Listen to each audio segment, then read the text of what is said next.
Seja muito bem-vindo ao nosso quinto encontro deste curso, que tem como título Interdisciplinaridade com os Lusíadas, e é um projeto do estágio supervisionado da Uninter, onde estou terminando minha graduação em Letras. O meu nome é Luarde Moraes e me coloco à disposição para tentar responder qualquer dúvida que surgir. É só escrever nos comentários ou, se preferir, pode enviar seu questionamento por e-mail. O endereço se encontra na descrição. Em nossa última aula, demos continuidade à indicação de como ler poesia, tendo exemplos práticos dentro da nossa proposta de entender os Lusíadas. Tiramos um tempo também para falar sobre o que é clássico, no intuito de fazer uma reflexão sobre a leitura clássica como método e como conteúdo. Finalizamos nossa aula trazendo de volta nosso exercício do segundo encontro sobre a animação que assistimos na ocasião. Na aula de hoje, daremos início a um estudo do contexto histórico de nosso livro. Nossa temática de estudar os Lusíadas de maneira interdisciplinar faz uso dos saberes de áreas diversas para atingir um objetivo maior do que ler uma poesia e falar sobre regras gramaticais. Queremos trazer ferramentas que irão expandir o seu potencial de maneira ampla, profunda e duradoura. O lazer, ou seja, fazer coisas apenas para passar o tempo e descansar, é necessário e tem o seu lugar. Mas o que propomos nesse curso é que você separe um tempo de qualidade para seu crescimento intelectual. E é nesse sentido que iremos abordar questões fora do texto para entender o texto. Mais do que isso, falaremos sobre os tijolos, argamassa, tinta e outros materiais que levaram Camões a construir não uma casa, mas um castelo em seu épico. Refletiremos sobre o que influenciou no desenvolvimento da planta desse projeto e, assim, entenderemos melhor o tipo de pensamento da nossa própria era, fruto do desenrolar no pensamento dos nossos antepassados. Luís Vaz de Camões foi um português que viveu no século XVI, entre os anos 1524 e 1580. Seu maior trabalho, Os Lusíadas, teve um impacto tão grande que é considerada a principal obra escrita em nossa língua. É o clássico dos clássicos. Quando nós falamos sobre o início da escrita, vimos que a literatura era expressa de forma oral prioritariamente e que os livros que temos até hoje foram registros importantes para que as obras não dependessem exclusivamente da memória de um povo, mas se perpetuassem em um meio mais sólido. Explicamos que o épico era uma narrativa longa sobre os feitos heróicos de um povo e que usava de linguagem poética, pois a rima é uma ferramenta que auxilia na memorização do enredo. Nós vimos o exemplo de 3 épicos, a Ilíada e a Odisseia, que contam as grandezas dos gregos. As 2 obras chegaram aos nossos dias através da versão que Homero escreveu no século VIII a.C. O terceiro épico que vimos foi Beowulf, escrito em inglês arcaico por volta do século VIII depois de Cristo, por um autor desconhecido. As proezas realizadas pelo herói que nomeia o título da obra fazem parte da cultura e imaginário inglês. Em nossos exemplos, observamos que acontecimentos e personagens reais são misturados à mitologia e alegorias para contar a história.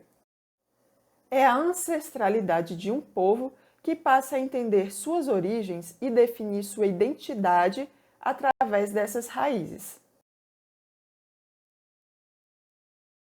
E nós podemos fazer a mesma ligação com o nosso épico, Os Lusíadas. Ele conta os feitos mais importantes dos portugueses, coisas que mudaram não só uma nação, mas que interferiram na história do mundo todo, e nós somos resultado desses atos heróicos. Mas as ações consideradas heróicas de Aquiles, Ulisses, Beowulf e Vasco da Gama eram bem diferentes umas das outras. E por que será? Bom, temos obras compostas em épocas diferentes. As duas primeiras na Idade Antiga, a terceira na Idade Média e a última na Idade Moderna. Que tipo de pensamento e crença tinha o autor de cada obra, reflexo da cultura de seu tempo, para gerar em cada tipo de enredo? Eis a importância de se entender o contexto histórico de uma obra.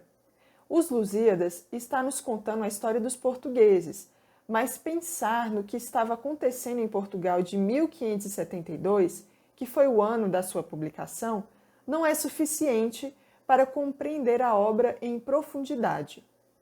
As referências, alegorias e mitologias que o livro apresenta são de épocas contemporâneas e anteriores à sua escrita, coisas familiares ao público do século XVI, mas um mistério para os leitores de hoje. E para entender quais fatores influenciaram o pensamento e crenças que permeiam os Lusíadas, é preciso ir mais fundo do que simplesmente falar sobre características da Renascença, nome dado ao período histórico da nossa obra, particularmente quando se trata das artes. Os artistas, filósofos e cientistas da Idade Moderna dividiram a história em 3 períodos. Eles colocaram a época em que estavam como um tempo de iluminação intelectual, comparável aos antigos, e totalmente contrária ao pensamento que agora estavam superando, onde a Igreja Católica havia aprisionado toda a racionalidade em nome de uma fé cega. Esse é um tipo de pensamento que foi chamado de iluminista, uma ideologia que se externalizou através de intelectuais da época, em tratados científicos, pinturas, esculturas, música e, é claro, em composições literárias. A divisão que fizeram foi Idade Média, indo do aparecimento da escrita por volta de 4000 a.C. até o ano de 476 depois de Cristo, que foi o ano da queda do Império Romano do Ocidente. Depois disso, entra a Idade Média, que vai de 476 até 1453, que foi o ano da queda do Império Romano do Oriente. E, por fim, a partir dessa data, 1453, entra-se na Idade Moderna. O iluminista rejeitava tudo o que vinha da Idade Média, colocando esse nome com a intenção de dizer que esse período não acrescentou em nada à cultura, e por cultura incluo as artes plásticas, literatura, desenvolvimento tecnológico, filosofia e tudo o que possa ser considerado avanço para um povo. Era a Idade Média porque estava no meio, entre duas eras de grandeza e esclarecimento. Eles consideravam o período que chamaram de clássico e estava dentro da Idade Antiga como o auge do desenvolvimento humano de até então, onde o Império Romano governava e a filosofia racional grega dominava as cabeças pensantes dos cidadãos. Por isso, tentavam resgatar o padrão clássico, exaltando um ideal de perfeição humana, com virtudes de caráter e raciocínio que seriam inerentes ao homem. Com isso, os iluministas queriam fazer uma separação entre fé e razão. Mas será que tudo o que foi produzido nesse período refletia esse ponto de vista? Não havia nada na Idade Média que pudesse ser aproveitado? É possível ver nas pinturas, literatura, arquitetura e outras produções uma racionalidade desvinculada de princípios cristãos? E ainda, será que todo o desenvolvimento intelectual da Idade Moderna era fruto apenas do resgate de escritos da filosofia grega e de pensadores latinos? Vamos retroceder um pouco e analisar de que maneira o conhecimento era adquirido e desenvolvido na antiguidade. Mas antes, gostaria de lembrar um conceito que vimos na primeira aula, sobre a maneira como os historiadores pesquisam e chegam a conclusões do que aconteceu no passado. Como vimos, o principal recurso utilizado para analisar os acontecimentos passados são os registros escritos. Por isso, o estudo da história só tem início a partir do surgimento da escrita. O período anterior a isso é denominado pré-história e conta principalmente com dados coletados pela arqueologia em escavações através de vestígios físicos, como restos de utensílios, ferramentas, vestimentas e tudo o que pôde sobreviver ao tempo e às catástrofes. Mas a questão é que nunca dá para saber com certeza sobre o desenrolar de eventos que não presenciamos. Reúne-se informações, mas é preciso elaborar um ponto de vista, uma teoria sobre o que aconteceu. O argumento é forte na medida em que bons documentos são apresentados para embasar sua suposição. Por exemplo, um papiro é encontrado em uma certa região do Oriente Médio. Está escrito em aramaico quantidades de cereais e bebidas ao longo de um período de 10 anos. No local onde foi achado o papiro, existem casas em ruínas, objetos destruídos dentro das casas e outros vestígios. Baseado nisso, pode-se argumentar que naquela região habitou um povo que tinha escrita e é possível que também falasse aramaico, mas não dá para ter certeza, porque é possível também que tivessem adotado apenas a escrita. Pela quantidade de comida registrada, dá para deduzir o tamanho da população e também os seus hábitos alimentares. Agora, se ao invés de dados administrativos, fosse encontrado um papiro contando a história daquele povo, mais deduções então poderiam ser feitas. Ainda assim, não dá para ser conclusivo, pois as pessoas podem mentir ou então exagerar suas realizações e amenizar os seus fracassos. Se mais de um registro do mesmo evento é encontrado em povos e datas diferentes, são mais peças de um quebra-cabeças para entender o ocorrido. Resumindo, os historiadores podem apenas apresentar teorias com base em seu próprio raciocínio, apresentando argumentos que devem se basear nos registros escritos ou vestígios arqueológicos. Tudo o que aprendemos com os historiadores é fruto de um trabalho de detetive, que junta as pistas e apresenta uma proposta. No livro Guia Politicamente Incorreto da História do Mundo, Leandro Narlock faz um apontamento interessante. No capítulo que trata dos motivos que levaram à queda do Império Romano, ele diz que existem muitas respostas para a pergunta: como hordas de bárbaros conseguiram pôr abaixo uma das civilizações mais poderosas da história? O historiador alemão Alexander Dement chegou a catalogar 210 possibilidades, mas quase sempre a explicação para o fim do Império Romano varia de acordo com a ideologia de quem se arrisca a entrar na conversa. Leandro Narlock. Ele continua dando exemplos de que nacionalistas alemães do século XIX diziam que os bárbaros germânicos eram superiores e teriam renovado a decadente cultura clássica. Já os franceses, da mesma época, apostavam no contrário. O lento contato entre romanos e bárbaros teria provocado uma degeneração racial que arruinou a civilização.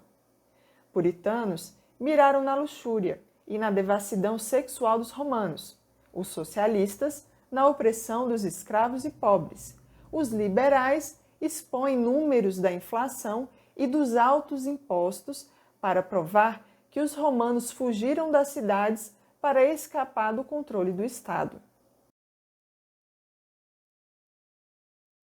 De acordo com Narlock, a ideia mais difundida até hoje veio do livro Declínio e Queda do Império Romano, publicado pelo britânico Edward Gibbon, a partir de 1776. A visão proposta é de que o Império já estava em decadência quando as invasões bárbaras terminaram o serviço e de que o cristianismo contribuiu para o enfraquecimento do exército por pregar atitudes passivas. Gibbon era iluminista e acreditava que a queda de Roma foi uma catástrofe que acabou com a brilhante cultura clássica, mergulhando a Europa em 1000 anos de escuridão intelectual. O problema é que estudos arqueológicos das últimas décadas apontam uma agricultura próspera e exércitos sem sinais de desgaste na época em que Roma acabou, de acordo com Narlock. Ainda assim, a visão de Gibbon continua a ser ensinada. Vejamos então um vídeo que irá falar de forma resumida o que foi o Renascimento, de acordo com o que a maioria de nós aprende na escola.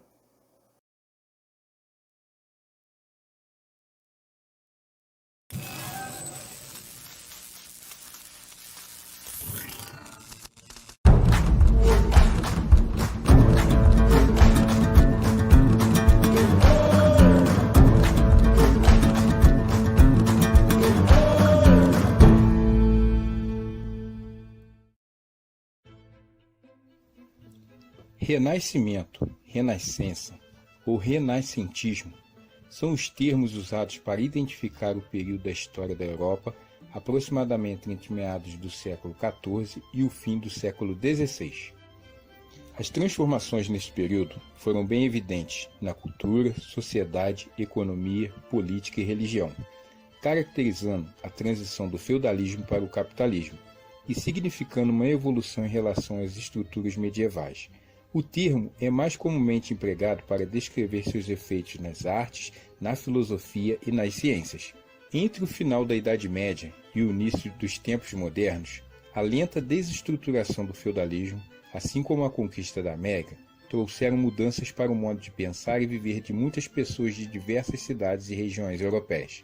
Nas artes, nas ciências e na filosofia, destacavam-se novas ideias e valores.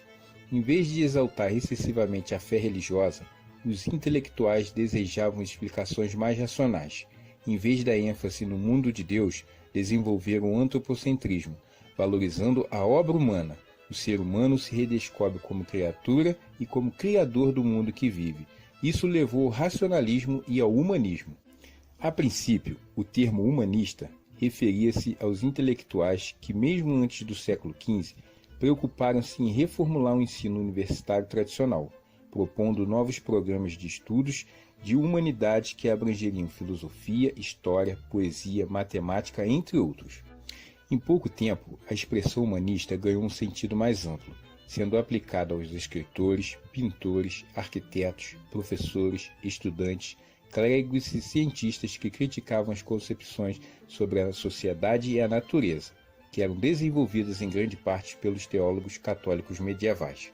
Os valores humanistas estimulavam a curiosidade intelectual, o espírito de iniciativa, o desejo de aventuras e de exploração do mundo. O movimento cultural que marcou essa transformação da mentalidade europeia foi chamado Renascimento ou Renascença, o nome que tem origem na vontade de muitos intelectuais e artistas de recuperar ou retomar a cultura greco-romana no início da época moderna. Os expoentes do Renascimento consideravam-se herdeiros das concepções clássicas, das quais queriam fazer renascer algumas formas e conteúdos.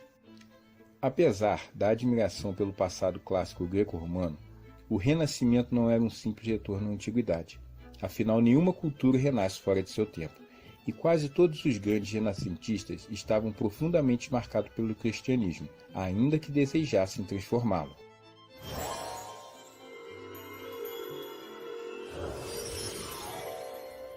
Uma série de condições favoreceram o início do Renascimento em algumas cidades italianas, como Florença, no século XV, e posteriormente em Roma e Veneza, no século XVI. Havia na região muitos elementos preservados da antiguidade, como monumentos arquitetônicos e esculturas do antigo Império Romano. Além disso, após a queda de Constantinopla em 1453, muitos intelectuais bizantinos fugiram para as cidades italianas, levando consigo textos da cultura clássica preservados em Bizâncio. O Renascimento expandiu-se por várias regiões da Europa. Entre os principais representantes do Renascimento destacam-se, na Itália, Leonardo da Vinci, Rafael Sanzio, Michelangelo e Tiziano. Na França, François Rabelais e Michel de Montaigne. Na Inglaterra, Thomas More e William Shakespeare. Em Portugal, Luís Vaz de Camões. Na Holanda, os irmãos Hubert e Jan van Eyck e Erasmo de Roterdã. Na Alemanha, Albrecht Dürer e Hans Holbein. Na Espanha, Miguel de Cervantes. Esses foram os principais representantes do Renascimento artístico.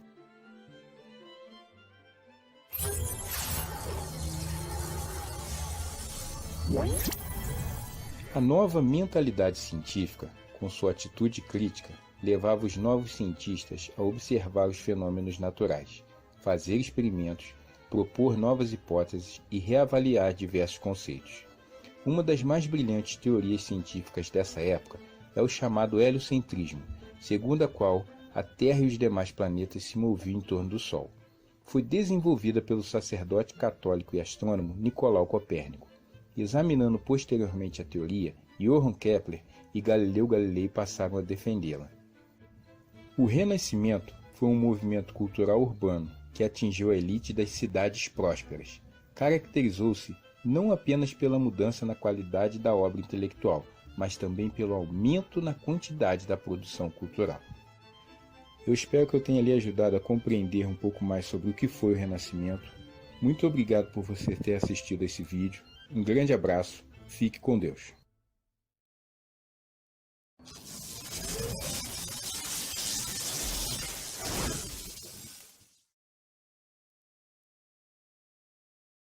Vamos então fazer uma análise do que a gente acabou de assistir nesse vídeo. E para isso, eu peguei alguns pontos que foram levantados no vídeo para a gente pensar no assunto, para a gente fazer uma reflexão. E essa reflexão vai ser guiada por algumas perguntas-chave. Vejamos essa afirmação. Primeiro passo dado pelo homem moderno em direção ao que somos hoje. Essa é uma afirmação tirada do vídeo.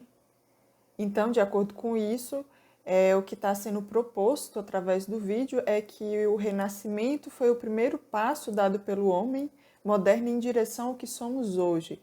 Em que sentido, nesse caso? Seria no que ele vai estar explicando mais à frente, né? O tipo de pensamento que deixou de existir e passou agora a ser dominante. Esse é um tipo de pensamento que chega até os nossos dias de hoje. E no caso, como ele vai deixar claro, né, em vários momentos, vários pontos, é a questão da racionalização. Como podemos ver aqui no segundo tópico, o pensamento humanista contribui para relativizar a influência da Igreja nas questões terrenas.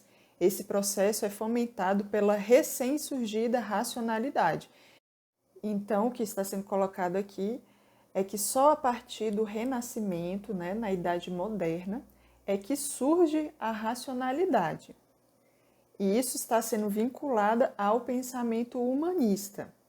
Eu posso, então, perceber que existe um contraponto aqui entre racionalidade, como algo novo que surgiu, sendo contra o pensamento anterior, que seria um pensamento praticado pela Igreja, né? Aqui está falando que esse tipo de pensamento vai relativizar a influência da Igreja.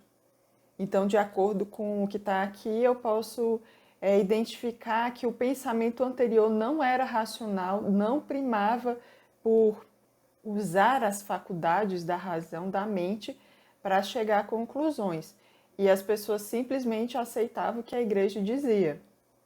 Ou seja, elas não pensavam por si mesmas. Mas será que isso faz sentido? Para eu realmente acreditar nisso, eu teria que ler o que foi produzido durante esse período anterior, no caso a Idade Média, e identificar os pontos, se realmente era dessa forma ou se havia sim uma racionalidade, se as pessoas estavam raciocinando, que tipo de estudo era feito. Porque no próprio vídeo nós sabemos que existiam universidades, inclusive elas na verdade surgiram durante a Idade Média. Que tipo de universidade era essa? Há uma crítica dizendo que humanistas, né, inclusive ele está definindo a origem do termo, então os humanistas eram professores ou pensadores, na verdade, que queriam fazer uma reforma no tipo de ensino que estava sendo feito.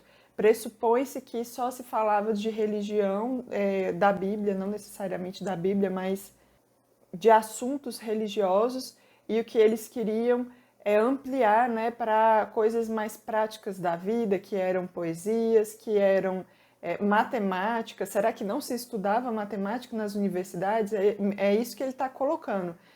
Uma vez que ele está dizendo que os humanistas queriam fazer uma reforma incluindo essas disciplinas que tratam da racionalidade, que tratam mais do desenvolvimento intelectual e emotivo próprios do homem. O próximo ponto que eu quero destacar é essa parte que os humanistas defendiam a busca da verdade por meio da investigação e da reflexão pessoal. E aí ele coloca em caixa alta, né, homem racional, livre, individual.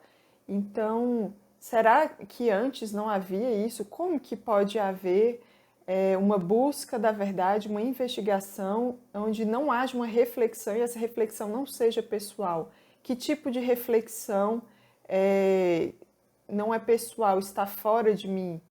Se eu pensar em reflexo, isso me remete a espelho. Um espelho é um objeto que está transmitindo a imagem de outro objeto fora dele.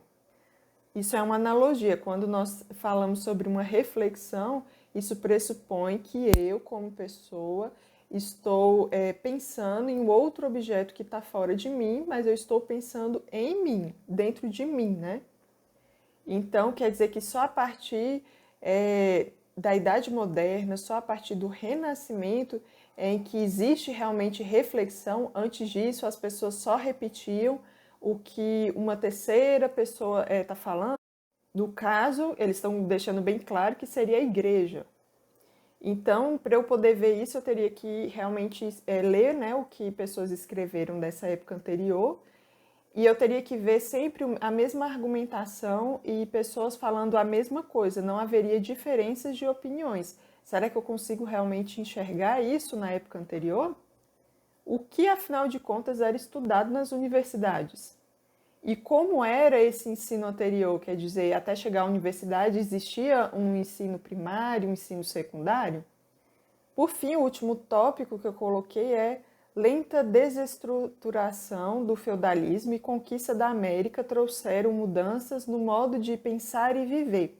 E aí o meu questionamento, né, é, será que foi a conquista da América que trouxe essas mudanças no modo de pensar e viver, ou foi uma mudança no modo de pensar que gerou essa conquista na América?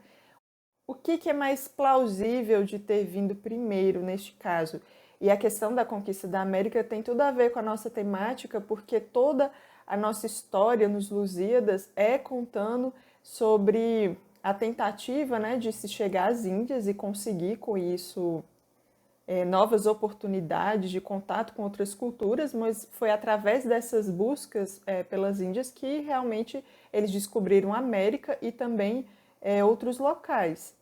Então, será que esse tipo de pensamento de buscar as Índias, no caso, né, que está todo no imaginário dos Lusíadas, é um tipo de pensamento puramente racionalista? O que motivou, de fato, esses conquistadores a fazer essa jornada? Foram pensamentos totalmente humanistas, comerciais ou para provar alguma tese científica? E essa estrutura do feudalismo, o que era essa estrutura? Era a questão, né, de reinos divididos, não existia um poder unificado, o único poder unificado era o da igreja. Então, cada estrutura agrícola tinha a sua independência, tinha um senhor feudal, tinha os servos, né? E aquela era uma comunidade de subsistência, e elas eram interligadas umas com as outras, com uma cultura mais ou menos baseada nessa mesma lógica, muitas vezes com línguas parecidas, não necessariamente a mesma, dialetos parecidos, né? E isso a gente está falando da Europa. Então, existia uma cultura que era essa cultura de povos tribais que se uniram com a cultura da Roma antiga, e dessa mistura é que surgiu realmente a cultura feudal, que era independente entre si, ela era plural, ela não era unificada. E uma das marcas da modernidade é exatamente isso, né? Um rei começa a surgir e a realmente tomar a primazia sobre a autoridade dos senhores feudais, e há uma unificação maior, uma centralização política, de identidade nacional e linguística também. Então, até que ponto esse novo modo de pensar e de viver é fruto, é uma evolução da sua época anterior e não necessariamente uma negação? Bom, hoje nós falamos um pouco sobre o contexto histórico na época dos Lusíadas, que é o contexto do Renascimento, e nós abordamos uma visão tradicional, aquilo que é mais aceito e colocado, né, sobre o Renascimento. Mas a partir da aula que vem, eu quero falar desse mesmo contexto histórico, mas trazendo informações que talvez seja nova para você, exatamente por não ser usual, trazer novos apontamentos, novos dados sobre o que foi a Idade Média, sobre especificamente essa questão do aprendizado, do pensamento, do raciocínio, de como surgiu esse processo educativo de aprendizado na antiguidade e de que maneira isso aconteceu na Idade Média. Se realmente acabou isso, não aconteceu mais nenhum tipo de aprendizado, de crescimento, de tecnologia, como os iluministas falavam, ou se houve sim isso e se isso continuou para a Idade Moderna, né? Porque a nossa ideia é nos aprofundarmos nesse estudo. A gente fez aqui um resumo daquilo que a gente já sabe, já aprendeu na escola, né? A gente relembrou, ou se você não lembrou, você aprendeu qual que é essa visão mais amplamente difundida. E a partir da aula que vem, o que eu quero é mostrar outros apontamentos, outros dados, para que nós possamos pegar toda essa informação, refletir e chegar a uma conclusão que seja fruto das nossas reflexões, de um exercício mesmo de lógica, pondo em prática aquilo que a gente já exercitou com a leitura, mas agora buscando dar sentido às ações e reações, não de uma história que poderia ter acontecido, mas de algo que realmente aconteceu. Então, por hoje, nossa aula fica por aqui e eu quero agradecer a sua presença e a sua participação. Se tiver alguma dúvida, algum questionamento, é só escrever aqui nos comentários. Se você preferir, você também pode mandar um e-mail. O endereço está escrito aqui na descrição. Até a próxima aula!